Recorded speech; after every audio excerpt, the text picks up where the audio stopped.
नमस्कार, स्वागत है आपका द इकोनॉमी जंक्शन की इस कक्षा में। कैसे हैं आप लोग? आशा है कि बिल्कुल अच्छे हैं, स्वस्थ हैं और आपकी तैयारी अच्छे तरीके से चल रही है। सभी का बहुत-बहुत स्वागत है। चलिए, आज की कक्षा में हम बात करेंगे रेपो दर और बैंक दर के बारे में बात करेंगे, रेपो रेट और बैंक रेट के बारे में देखेंगे। देखिए, कल की कक्षा में हम लोगों ने ये देख लिया था कि किस तरीके से यानी कौन-कौन सी ऐसी नीतियाँ होती हैं, जिसमें भारत में भारतीय अर्थव्यवस्था में आए असंतुलन को दूर किया जाता है। तो असंतुलन को नियंत्रित करने के उपाय के तौर पे हमने ये देखा था कि भारत में दो तरीके की नीतियां कार्य करती है। एक होता है राजकोषीय नीति, जिसका नियंत्रण और संचालन वित्त मंत्रालय, भारत सरकार, और एक होता है मौद्रिक नीति, जिसका नियंत्रण और संचालन मॉनेटरी पॉलिसी कमेटी और आरबीआई के द्वारा किया जाता है। मान के चलिए एमपीसी आरबीआई दोनों मिला जुला के एक है। दोनों में विशेष अंतर क्या है, अगली कक्षा में आप पे चर्चा करेंगे। ठीक है, चलिए, तो इस कंडीशन में ये पूरी की पूरी चीजों में हम लोगों ने ये देखा कि जब मौद्रिक नीति की चर्चा करते हैं तो उसमें दो तरीके की विधियां होती है। एक होता है क्वांटिटेटिव मेथड, मात्रात्मक विधि, और एक होता है क्वालिटेटिव मेथड यानी गुणात्मक विधि। मात्रात्मक विधि के अंग के रूप में, टूल्स के रूप में, यंत्र के रूप में हम लोगों ने यह देखा था कि यानी मॉनेटरी पॉलिसी के क्वांटिटेटिव मेथड में repo rate, reverse repo rate, bank rate, CRR, SLR, MSF, OMO की हम लोगों ने एक तथ्यात्मक जानकारी ले ली थी। आज उसी को हम डिटेल से पढ़ेंगे। यानी मौद्रिक नीति के अंतर्गत, मौद्रिक नीति के अंतर्गत सबसे पहले हम ये चर्चा कर ले कि मौद्रिक नीति है क्या, मौद्रिक नीति क्या है। फिर उसके बाद मौद्रिक नीति में हम चर्चा करेंगे क्वांटिटेटिव मेथड का रेपो रेट। ठीक, चलिए शुरुआत करते हैं। यहां पे हेडिंग दे दीजिएगा, हेडिंग यहां पे दे देंगे मॉनेटरी पॉलिसी, हेडिंग यहां पे दे देंगे मॉनेटरी पॉलिसी, मॉनेटरी पॉलिसी, मौद्रिक नीति। चलिए यहां पे मौद्रिक, मौद्रिक नीति, मौद्रिक नीति, मॉनेटरी पॉलिसी, मॉनेटरी पॉलिसी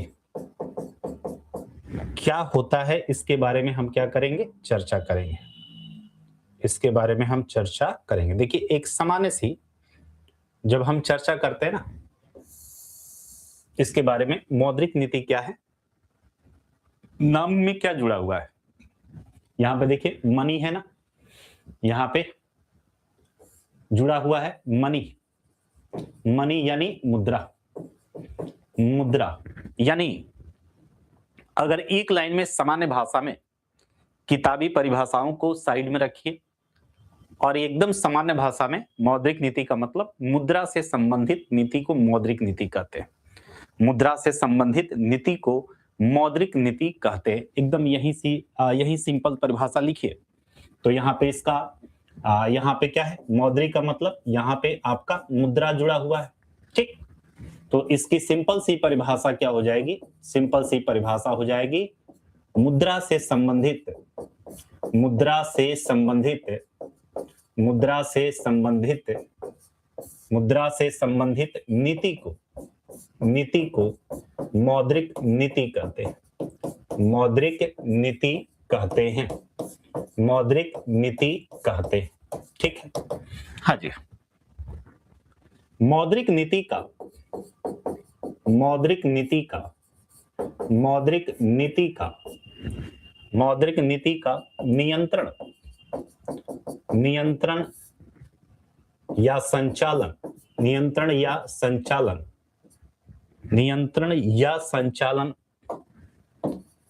संचालन monetary policy committee, monetary policy नियंत्रण या संचालन आरबीआई, आरबीआई और monetary policy committee MPC, monetary, monetary policy, monetary policy committee, monetary policy committee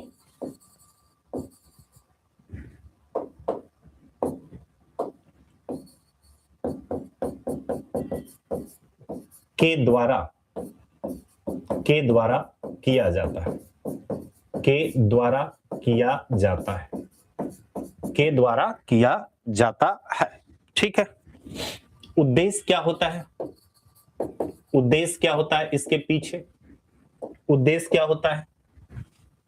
अर्थव्यवस्था में अर्थव्यवस्था में अर्थव्यवस्था में मुद्रा की अर्थव्यवस्था में मुद्रा की पूर्ति अर्थव्यवस्था में मुद्रा की पूर्ति या तरलता का समायोजन करना, तरलता का समायोजन करना, अर्थात अर्थव्यवस्था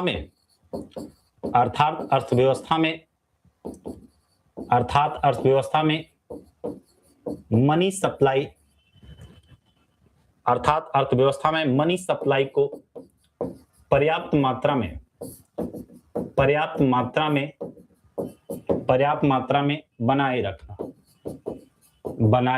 बनाए रखना, अर्थात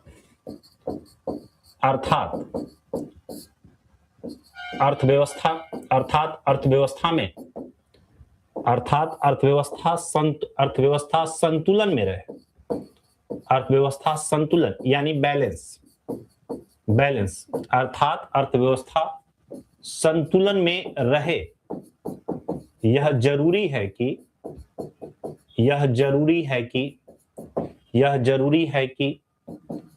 अर्थव्यवस्था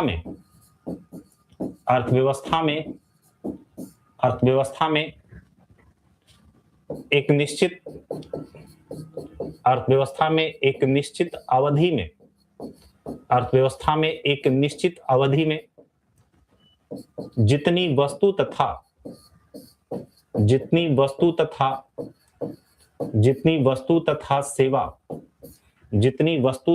सेवा मौजूद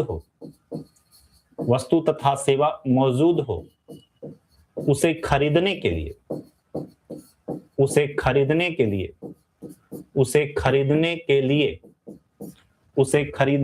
लिए बाजार में उतना ही, ठीक है, बाजार में उतना ही मुद्रा की पूर्ति हो,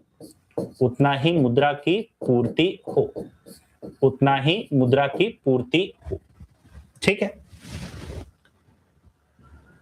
यदि हाँ जी, उतना ही मुद्रा की पूर्ति हो। यहां पे नोट में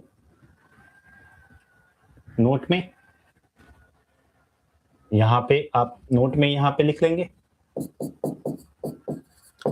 आरबीआई का प्रमुख कार्य 2015 से आरबीआई का प्रमुख कार्य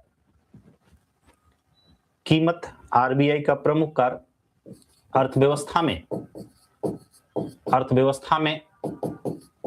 कीमत स्थिरता यानी प्राइस स्टेबिलिटी,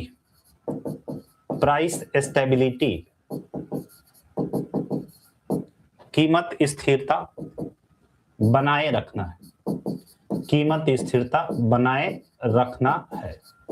चलिए, क्या क्या हमने लिखा यहाँ पे सारी बातों को हम एक बार फिर से आपको दोहरा देते हैं। हम यहाँ पे मॉनेटरी पॉलिसी के बारे में चर्चा करने चल रहे हैं। मौद्रिक नीति एक सामान्य सी हमने परिभाषा दिया कि मुद्रा से संबंधित नीति को मौद्रिक नीति कहते हैं। मुद्रा से संबंधित जो भी नीतियां बनाई जाती हैं उसे मौद्रिक नीति कहते हैं, और इसका संचालन या नियंत्रण जो है आपका RBI, MPC, monetary policy committee के द्वारा किया जाता है। इन दोनों में बाद में हम चर्चा करेंगे। उद्देश्य क्या है, इसके पीछे उद्देश्य क्या है, इसको बनाया क्यों जाता है? तो सबसे बड़ा उद्देश्य यही है कि मनी सप्लाई को एक तरीके से कंट्रोल में रखना, लिक्विडिटी को कंट्रोल में रखना, कि अर्थव्यवस्था में जरूरत से ज्यादा भी ना हो जाए और जरूरत से कम भी ना हो जाए। जितना अर्थव्यवस्था में मनी सप्लाई की जरूरत है उतना ही बना रहे। अर्थव्यवस्था में जितना मनी सप्लाई की जरूरत है उतना ही बना रहे, पर्याप्त मात्रा में मनी सप्लाई रहे, ठीक है। वही चीजें यहाँ पे लिखी गई है कि अर्थव्यवस्था में मुद्रा की पूर्ति या तरलता का समायोजन करना इसका मुख्य उद्देश्य मॉनेटरी पॉलिसी का। अर्थव्यवस्था में मनी सप्लाई को पर्याप्त मात्रा में बनाए रखना, अर्थात अर्थव्यवस्था संतुलन में रहे। यह जरूरी है कि अर्थव्यवस्था में एक निश्चित अवधि में जितनी वस्तु और सेवा मौजूद है उसे खरीदने के लिए बाजार में उतना ही मुद्रा हो। समझ में आ रहा है? जितना जरूरी है बाजार में अगर 500 करोड़ का वस्तु और सेवा है तो उसे खरीदने के लिए बाजार में 500 करोड़ रुपया होना चाहिए। ठीक है, ज्यादा हो जाएगा, अगर मनी सप्लाई ज्यादा हो जाएगा तो केवल और केवल क्या करेगा, कीमत को बढ़ाएगा। मनी सप्लाई कम हो जाएगा तो केवल और केवल कीमत को गिराएगा। कुल मिलाकर हम ये कह सकते हैं कि आरबीआई का जो प्रमुख कार्य है 2015 से कीमत स्थिरता यानी प्राइस स्टेबिलिटी को बनाए रखना। समझ में आ गया? इन्फ्लेशन में कीमत बढ़ता है, डिफ्लेशन में कीमत गिरता है, तो ये स्टेबल रहे, कीमत ना बहुत ज्यादा बढ़े ना घटे, स्टेबल रहे, इसे ही हम कहते हैं प्राइस स्टेबिलिटी, इसको बनाए रखना। ठीक है, चलिए आगे इस पे चर्चा करते हैं। समझ में आ गया? हाँ, सारी बातें यहां पे समझ गए। चलिए आगे यहां पे अगला, अब देखिए, अब यहां पे हम मॉनेटरी पॉलिसी में ही हम चर्चा करने चल रहे हैं। यहां पे मॉनेटरी पॉलिसी में ही हम चर्चा कर रहे हैं क्वांटिटेटिव मेथड का। मॉनेटरी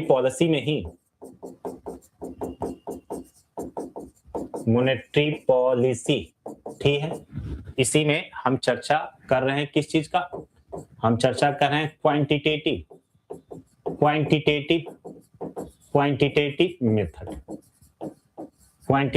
मेथड यानी मात्रात्मक विधि। इसमें हम चर्चा कर रहे हैं मात्रात्मक विधि।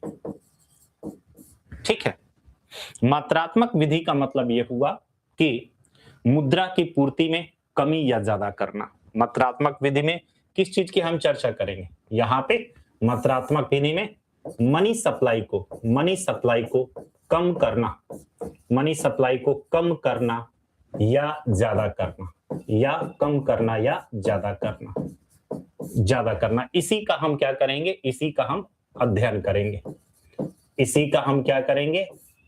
करेंगे, यानी मनी सप्लाई कम करना या मनी सप्लाई ज्यादा करना।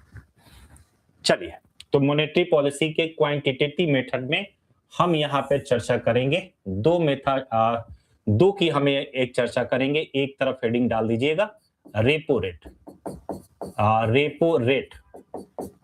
रेट हेडिंग डाल दीजिएगा, और दूसरी तरफ यहाँ पे हेडिंग डाल देंगे बैंक रेट। रेपो रेट और बैंक रेट, दो यहाँ पे आपके पास टर्म है। एक आपका रेपो रेट, एक क्या है? हाँ जी, अब इसमें एक पॉइंट आप लिख लेंगे, इसका जो संबंध है रेपो रेट का जो संबंध है इसका किससे है? अल्पकाल से है, यानी अल्पकाल यानी शॉर्ट टर्म से, इसका संबंध शॉर्ट टर्म है। और इसमें क्या है? इसमें सरकारी प्रतिभूति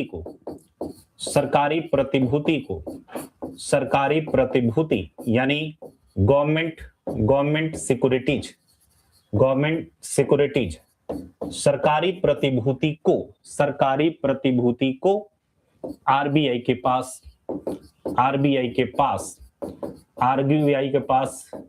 गिरवी रखना पड़ता है।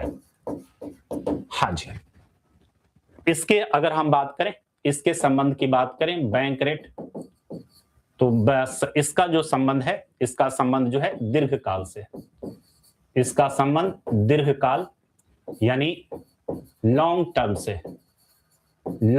से इसका संबंध है, इसका संबंध लॉन्ग टर्म से है। ठीक है, यानी लंबी अवधि के लिए।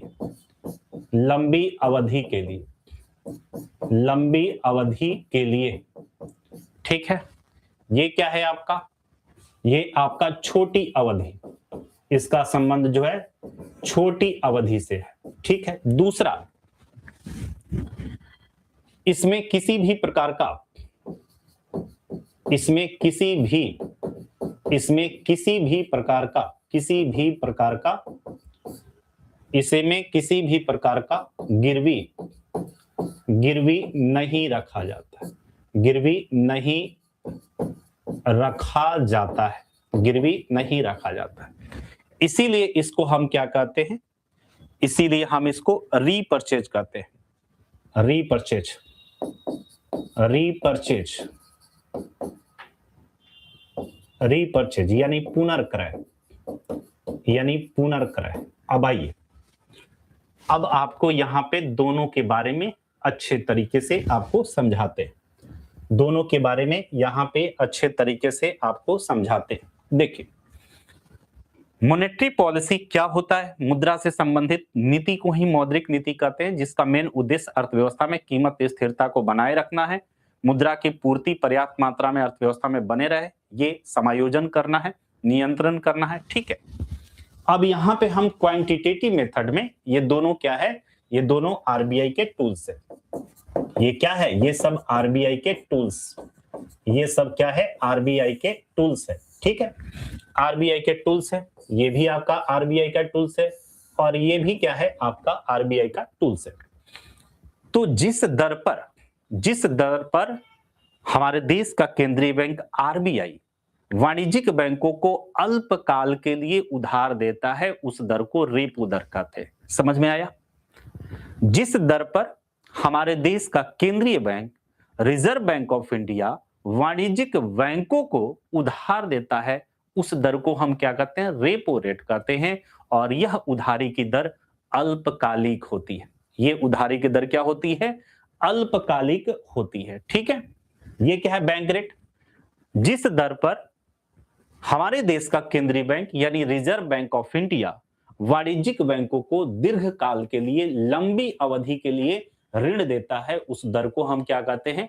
बैंक दर कहते हैं। छोटा सा डिफरेंस है। परिभाषा आप लिख लीजिए, परिभाषा आप इसको क्या करें? परिभाषा आप इसको नोट करें। ठीक, हाँ जी, तो इसकी परिभाषा आप, इसकी परिभाषा जो है नोट करिए। जिस दर पर आरबीआई हमारे देश का क्या है? याद रखिएगा, केंद्रीय बैंक। हमारे देश का क्या है? ये केंद्रीय बैंक। तो जिस दर पर आरबीआई वाणिज्यिक बैंकों को, आरबीआई वाणिज्यिक बैंकों को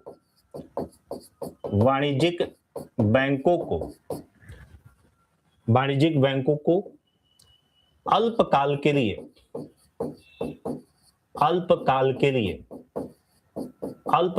लिए उधार देता है। ठीक, तो जिस दर पर आरबीआई वाणिज्यिक बैंकों को अल्पकाल के लिए उधार देता है, उस दर को ही रेपो दर कहते हैं। उस दर को ही रेपो दर कहते हैं, रेपो दर कहते हैं। क्लियर? इसमें क्या है? इसमें क्या है आपका? यहां पे इसकी परिभाषा आप क्या लिखेंगे? इसकी परिभाषा तो जिस दर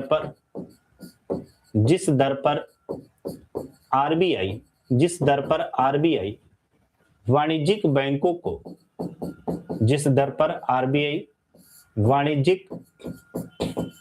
वाणिज्यिक बैंकों को दीर्घकाल यानी लंबी अवधि के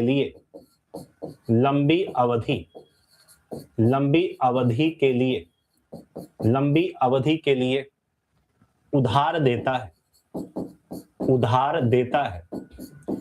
उधार देता है, उस दर को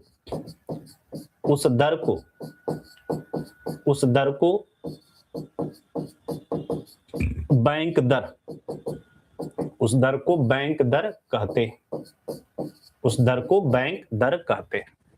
समझ में आ गया? एकदम सामान्य सी परिभाषा हमने आपको बताया कि जिस दर पर आरबीआई यानी केंद्रीय बैंक वाणिज्यिक बैंकों को अल्पकाल के लिए, इसको नोट करके याद रखिएगा, अल्पकाल के लिए उधार देता है, उस दर को रेपो दर कहते हैं। जिस दर पर आरबीआई वाणिज्यिक बैंकों को दीर्घकाल यानी लंबी अवधि के लिए उधार देता है, उस दर को बैंक दर कहते हैं। तो दो अंतर आपको यहां पे देखने के मिला। रेपो रेट अल्पकाल यानी छोटी अवधि के लिए होता है, और याद रखिएगा कि रेपो रेट में एक चीज और ध्यान से याद रखिएगा कि यहां पर क्या है कि अगर आपको केंद्रीय बैंक यानी आरबीआई से अगर वाणिज्यिक बैंकों को ऋण लेना है, वाणिज्यिक बैंकों को क्या करना है, आरबीआई से ऋण लेना है, तो सरकारी प्रतिभूति को जमा करके यानी सरकारी प्रतिभूति को गिरवी रखकर, जैसे मान लीजिए आप बैंक जाते हैं ना, बैंक जाते हैं तो आप बैंक से कहते हैं कि भैया हमको ऋण चाहिए, बैंक कहता है बिल्कुल देंगे। बदले में क्या गिरवी रखेंगे, गिरवी मतलब कोलेटरल। बैंक आपको हवाई ऋण नहीं दे देता है। अगर आपको होम लोन लेना है तो आपके जमीन की कागजात बैंक आपके पास रख देगा, यही सिक्योरिटीज है। यही क्या है, सिक्योरिटीज, प्रतिभूति, कोलेटरल, गिरवी, इसी को गिरवी कहते हैं। तो अगर आपको होम लोन लेना है तो बैंक कहेगा आप अपने जमीन का कागजात मेरे पास रख दीजिए। अगर आपको एजुकेशन लोन लेना है तो बैंक आपको क्या कहेगा, भैया आप अभी तक जितना बीए एमए जो पढ़ाई की हो ना, सारी डिग्री लाके मेरे पास रख दो, मेरे पास जमा कर दो, हम तुमको एजुकेशन लोन दे देंगे। तो इस तरीके से बैंक आपको ऋण तभी देता है जब कुछ ना कुछ आप गिरवी बैंक के पास रखते हैं। ठीक है, बिना गिरवी के बैंक ऋण नहीं देता है। आप देंगे नहीं देंगे, भाग जाएंगे, क्या गारंटी है। तो बैंक कुछ ना कुछ गिरवी रखता है। तो ठीक इसी तरीके से आरबीआई बैंकों को ऋण देता है। आरबीआई को हम क्या कहते हैं, आरबीआई को हम बैंकों का बैंक कहते हैं। जैसे हमारा बैंक एसबीआई, जहां पे आपका खाता है, SBI, PNB, bank of Baroda, private में एचडीएफसी, आईसीआईसीआई हो गए। तो जहां पे हमारा खाता है कहते हैं ये मेरा बैंक है।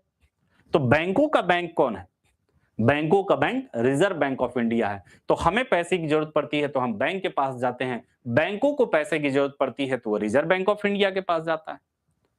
तो यहाँ पे दो तरीके से रिजर्व बैंक ऑफ इंडिया दो तरीके से ऋण बैंकों को देता है। अगर अल्पकाल के लिए ऋण देगा तो इसको रेपो दर कहेंगे, अल्पकाल के लिए जिस दर पर देगा तो रेपो दर कहेंगे। और इसमें आरबीआई के पास क्या करना पड़ेगा, आरबीआई के पास सरकारी प्रतिभूति गिरवी रखना पड़ेगा। सरकारी प्रतिभूति भी क्या है, सरकार के द्वारा जारी किया गया सिक्योरिटीज होता है। इसके बारे में डिटेल्स हम चर्चा करेंगे, विस्तार से चर्चा करेंगे कि सरकारी प्रतिभूति क्या होता है। ट्रेजरी बिल्स सरकारी प्रतिभूति है, बॉन्ड सरकारी प्रतिभूति है, चर्चा करेंगे। अल्पकाल दीर्घकाल इसमें भी होता है। तो यहां पर क्या होता है कि सरकारी प्रतिभूति हम जमा करते हैं। बैंक क्या करता है, बैंक सरकारी प्रतिभूति जमा करता है, किसके पास, आरबीआई के पास, और कहता है कि बदले में हमको ऋण दो। तो यहाँ पे दो चीजें, ये अल्पकाल और इसमें सरकारी प्रतिभूति को आधार बनाकर वाणिज्यिक बैंक क्या करते हैं, ऋण लेते हैं। यहां पर क्या होता है, इसका संबंध दीर्घकाल से है और इसमें किसी भी प्रकार का आरबीआई गिरवी नहीं रखता है। बैंकों को कहता है कि कोई गिरवी की जरूरत नहीं है। लेकिन याद रखिएगा, नोट, यहाँ पे नोट में एक पॉइंट आप नोट कर लीजिएगा, नोट में यहाँ पे एक पॉइंट लिखिएगा। हाँ जी, नोट में एक पॉइंट यहाँ पे लिख लेंगे कि वर्तमान में बैंक रेट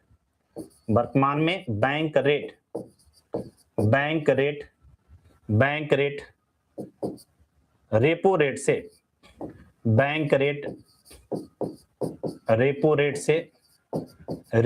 से ज्यादा है। ठीक है, तो भैया यहां पे हम आपको कोई गिरवी नहीं रख रहा है, लेकिन बदले में आपसे क्या करेंगे, हम रेट ज्यादा लेंगे। हम क्या करेंगे, हम ज्यादा रेट लेंगे। तो समझ में आया। तो ये क्या है, अल्पकाल सरकारी प्रतिभूति को आरबीआई के पास गिरवी रखना पड़ता है। ये दीर्घकाल, इसमें किसी भी प्रकार का गिरवी नहीं रखा जाता है। बताइए, समझ में आ गया, सारी बातें समझ में आ गया इसको। अब इसको आप एक फिगर से समझेंगे तो कैसे समझेंगे, एक फिगर से आप समझेंगे तो यहां पे कैसे समझेंगे। ठीक है, देखिए, हाँ जी, यहां पे जैसे ये क्या है, रिजर्व बैंक ऑफ इंडिया, ये क्या है, रिजर्व बैंक ऑफ इंडिया, ये रिजर्व बैंक ऑफ इंडिया है, और ये है बैंक्स, ये क्या है, बैंक्स। ये आपका बैंक्स है, ठीक है। अब देखिए, अब यहां पर क्या करता है, बैंक्स इनके पास ले जाके क्या करते हैं, अपना गवर्नमेंट सिक्योरिटीज जो है ये डिपॉजिट करते हैं, ठीक है। जैसे हमने कहा कि मान लीजिए 500 करोड़ का ये डिपॉजिट किया, बदले में क्या करेगा, बदले में आरबीआई क्या करेगा, इनको क्या करेगा, बदले में आरबीआई इनको मनी देगा। 500 करोड़ का जमा किए हैं तो आपको 500 करोड़ का देगा, 500 करोड़ का देगा। और ये क्या होगा, अल्पकाल के लिए देगा। ऐसा क्या करेगा, यहां पे अल्पकाल के लिए, ये क्या होगा, अल्पकाल के लिए। ऐसा यहां पर क्या करेगा, अल्पकाल के लिए। अल्पकाल छोटी अवधि, अल्पकाल छोटी अवधि के लिए, छोटी अवधि के लिए। और एक शर्त है, एक शर्त क्या है, रीपर्चेज का। एक शर्त क्या है यहां पे, रीपर्चेज का, यानी पुनर्क्रय का। पुनर्क्रय का यानी इसका मतलब बैंक प्रतिभूति को इस शर्त पर जमा करता है, इस शर्त पर जमा करता है कि वापस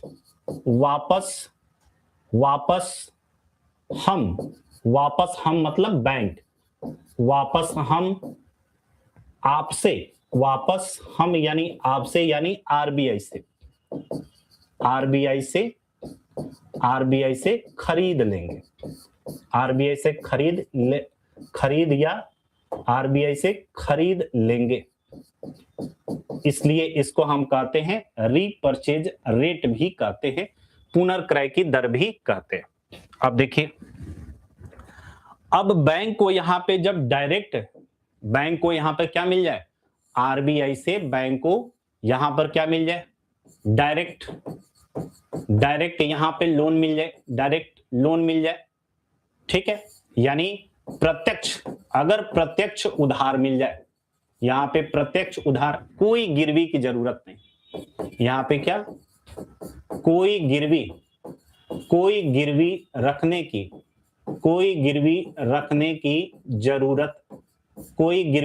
की जरूरत नहीं। डायरेक्ट इनको क्या मिल जाए, डायरेक्ट इनको यहां पे आरबीआई से बैंक को मनी मिल जाए, कोई गिरवी रखने की जरूरत नहीं। और इसका संबंध दीर्घकाल, इसका संबंध किससे, दीर्घकाल से, यानी लंबी अवधि के लिए,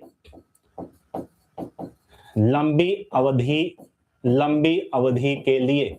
और इसे ही हम क्या कहते हैं, इसे ही हम बैंक रेट कहते हैं, इसे ही हम क्या कहते हैं, इसे ही हम बैंक रेट कहते हैं। और इसको हम क्या कहते हैं, इसको हम क्या कहते हैं, ये छोटी अवधि के लिए, तो इसको हम नॉर्मल, हम रेपो रेट कहते हैं। इसको क्या कहते हैं, रेपो रेट, इसको रेपो रेट कहते हैं।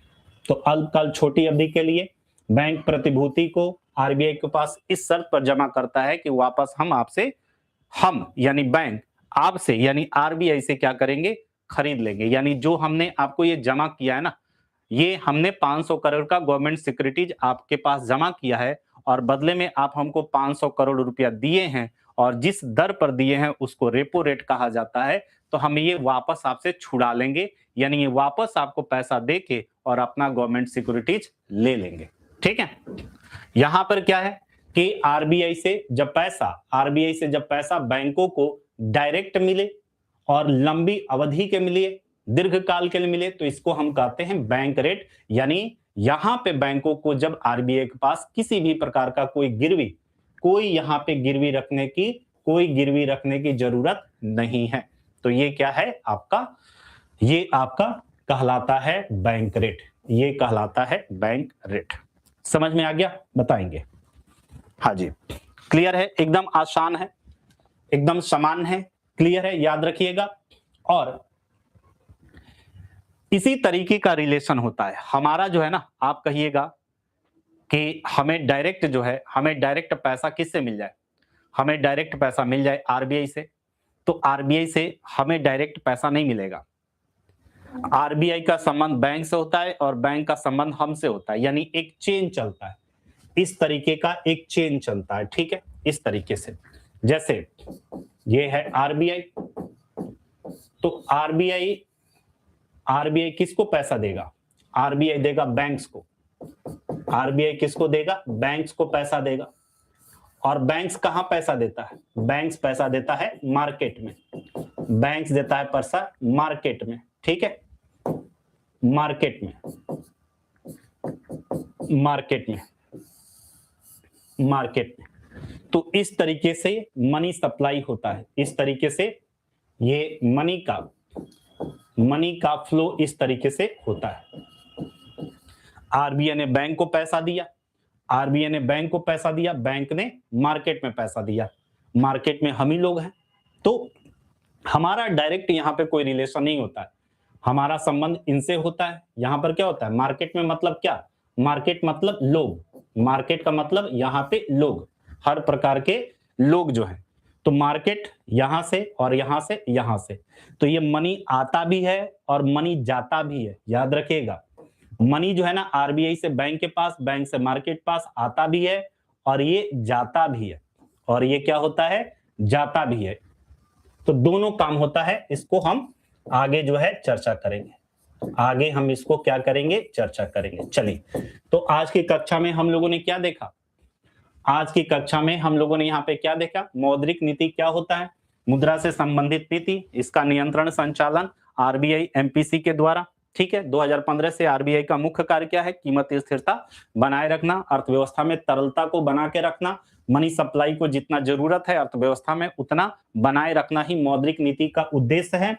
फिर हम लोगों ने क्या देखा, रेपो रेट क्या होता है, बैंक रेट क्या होता है, इसको हम लोगों ने समझा। ये अल्पकाल सरकारी प्रतिभूति के द्वारा, सरकारी प्रतिभूति जमा करके आरबीआई के पास जमा करके अल्पकाल के लिए, छोटी अवधि के लिए ऋण लिया जाता है। इसमें हमने देखा बैंक रेट का संबंध दीर्घ काल से है, इसमें किसी भी प्रकार की गिरवी रखने की जरूरत नहीं है लंबी अवधि के लिए। और इसको हमने डायग्राम के माध्यम से ऐसे देखा कि बैंक ने क्या किया, बैंक ने यहाँ पे 500 करोड़ का सरकारी प्रतिभूति जमा किया, बदले में आरबीआई ने इनको 500 करोड़ रुपया का मुद्रा दिया, ठीक है। और ये रेपो रेट के तहत होता है। डायरेक्ट लोन में हमने क्या देखा, प्रत्यक्ष उधार, आरबीआई ने बैंक को बिना कोई गिरवी रखे हुए जब यहाँ पे उधार देता है, पैसा देता है, तो बैंक रेट के माध्यम से देता है और इसका संबंध दीर्घ काल से होता है। चलिए, तो आज के लिए इतना ही, मिलते हैं फिर अगली वीडियो में, और हम ये देखेंगे, अगली वीडियो में ये देखेंगे कि इन्फ्लेशन और डिफ्लेशन, यानी हाउ टू